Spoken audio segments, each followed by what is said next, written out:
Wakati mwingine unaweza ukajiuliza, hivi hawa wanaosema kwamba Jonathan Soa wakati akifunga bao la pili la Simba katika mechi dhidi ya JKT Tanzania kwenye uwanja wa Meja General Isamuhyo na kuwezesha timu yake hiyo kupata ushindi wa mabao 2-1 dhidi ya JKT katika mechi ya Ligi Kuu Tanzania Bara, kwamba alikuwa offside. Wanapata wapi hoja hii? Wakicheza mechi ya kwanza ya Ligi Kuu Tanzania Bara huku wakiwa chini ya meneja Dimitar Pantev, walipata ushindi mzuri katika mechi ngumu dhidi ya JKT Tanzania kwenye uwanja wa Meja Generali Isamuhyo pale Mbweni jijini Dar es Salaam, na hivyo kukwea mpaka kileleni mwa msimamo wa Ligi Kuu Tanzania Bara hivi sasa, ikiwa imecheza mechi 3, imeshinda zote kwa 100%, ikifikisha pointi 9, mabao ikifunga 8 huku ikiruhusu bao 1. Lakini baada ya mechi hiyo mjadala mkubwa umekuwa ni juu ya bao la pili ambalo lenyewe liliwekwa na mshambuliaji kimataifa wa kundi Msimbazi Simba kutoka Ghana, Jonathan Soa. Ni katika dakika 77.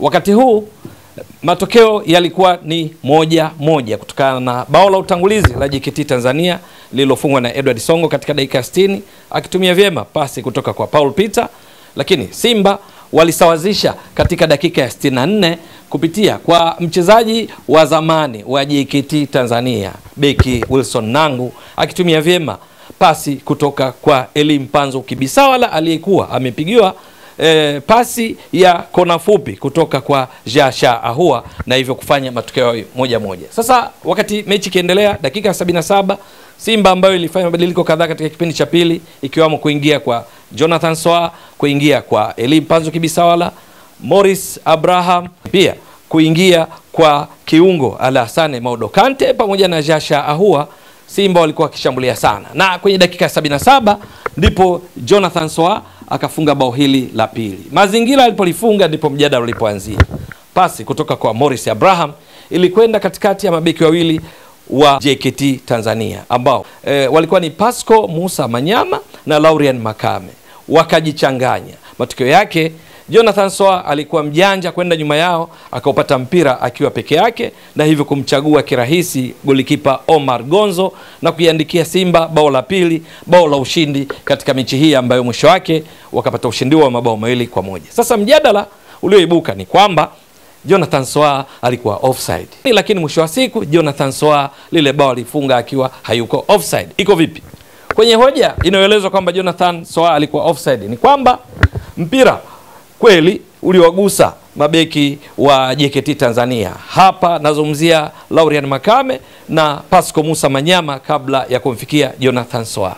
Katika senario ya kwanza, kwa mujibu wa sheria namba 11 ya mpira wa miguu kuhusiana na offside kuzidi, ni kwamba mchezaji anakuwa offside pindi anapokuwa katika nusu ya pili ya uwanja huku akiwa karibu zaidi na lango la wapinzani, akizidi vyote kwa pamoja mpira na second last opponent. Sasa ukiangalia vizuri Jonathan Soa yeye wakati anafunga bao hili hakuwa offside, na tunarudi katika maelezo. Kwenye scenario ya kwanza wanayoelezea ambayo pengine wangeangalia vizuri wangegundua sivyo, ni kwamba kwenye sheria hii beki anapojaribu kuosha mpira tunasema deliberate save, halafu mpira huo kwa bahati mbaya ukenda lango nyuma kwenye lango lake, alafu ukanaswa na mchezaji aliyekuwa katika offside position kwa nafasi ya kuotea, basi hilo haliwi goli kwa sababu mhusika aliyefunga anakuwa offside.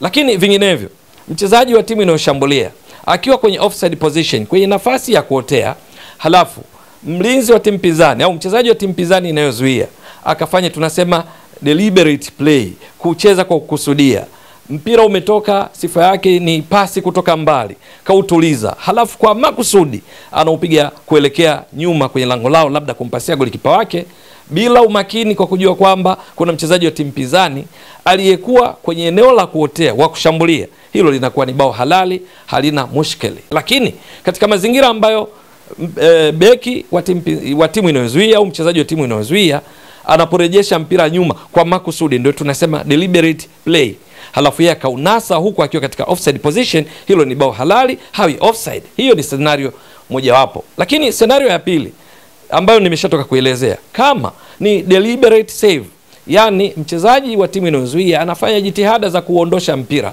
kuuosha katika eneo salama na wala sio kwa makusudi anaucheza kurejesha nyuma, basi halafu katika jitihada zake hizo za kuuosha, kuusafisha, kuondoa katika eneo hatarishi, mpira huo ukamteleza, ukampapasa, ukafanya vyovyote vile, deflect, ukarudi nyuma kwa mchezaji wa timu inayoshambulia akiwa kwenye offside position, bado huyo mchezaji atakuwa offside kwa sababu beki au mchezaji wa timu inayozuia anakuwa hajakusudia. Sio kwamba amefanya deliberate play, bali anafanya deliberate save. Kwa hiyo huyo anakuwa offside, na hivyo kwa Jonathan Soa kwenye tukio hili wanaoeleza kwamba yuko offside ni katika scenario hii kwamba Laurian Makame na Pasco Musa Manyama walikuwa wanafanya deliberate save, wanajitahidi kuondosha mpira, wakajichanganya kwa pressure tukanayo na Jonathan Soa aliyekuwa kwenye offside position. Mwisho wake Jonathan Soa akanufaika kupata mpira huo akiwa katika eneo la offside na kufunga. Ndicho anachokieleza. Lakini ukiangalia marejeo ya picha za video vizuri, wakati bao hili likifungwa au likipikwa na Morris Abraham kabla Jonathan Soa kufunga, utagundua kwamba hakuna offside kabisa. Ni kivipi? Tazama hapo kwa umakini juu ya ujenzi wa bao hilo. Morris Abraham, tazama hapo. Mpaka hapo Jonathan Soa yupo onside, hayupo offside, kwa sababu mbele yake kuna mchezaji wa JKT Tanzania na hivyo kumfanya asiwe offside, kwa sababu ni mchezaji wa pili wa JKT Tanzania katika eneo la ulinzi baada ya golikipa wao Omar Gonzo, unamuona hapo.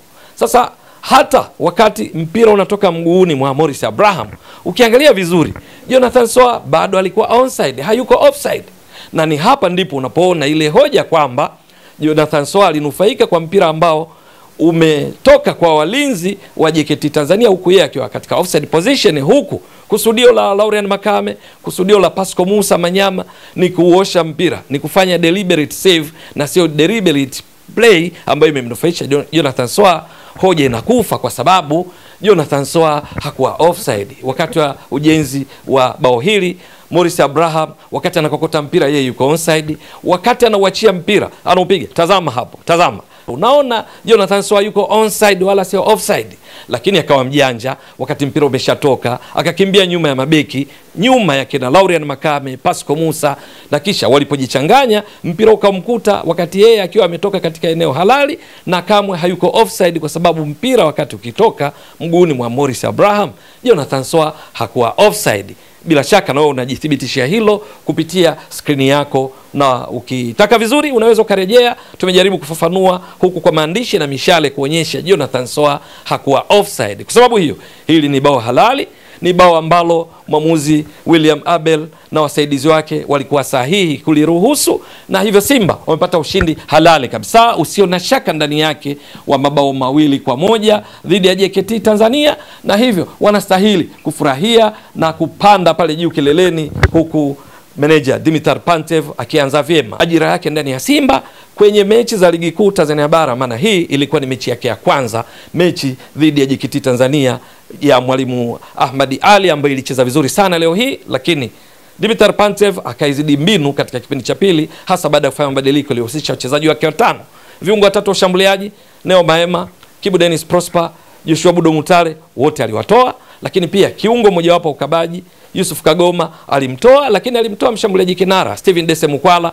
Kwa lugha nyingine, wachezaji kutoka eneo la kati kuelekea mbele wote alifanya mabadiliko, pamoja na mchezaji mmoja wa kiungo cha ukabaji, maana alianza na double pivot, akamuingiza Alassane Maudo Kante kucheza na Nabi Kamara, akawaingiza Elimpanzu Kibisawala, Morris Abraham, Jasha Ahua na Jonathan Soa. Mwisho wa siku akapata ushindi wa mabao 2-1. Ni clear goal, hakuna mgogoro wote wala shaka ndani yake kutokana na kile kilichotoka kukieleza kwa kuzingatia law 11 ya juu ya sheria ya offside. Ndugu mtazamaji wa Mbwaduke Stats Sport Next Level, endelea kuunga mkono channel hii kwa kuhakikisha kama una subscribe, una share, una like na kucomment. Mwasilishaji wako ni mimi Ramadhani Mbwaduke almaarufu kama Mzee wa Data. Shukrani jazilan. Bye bye.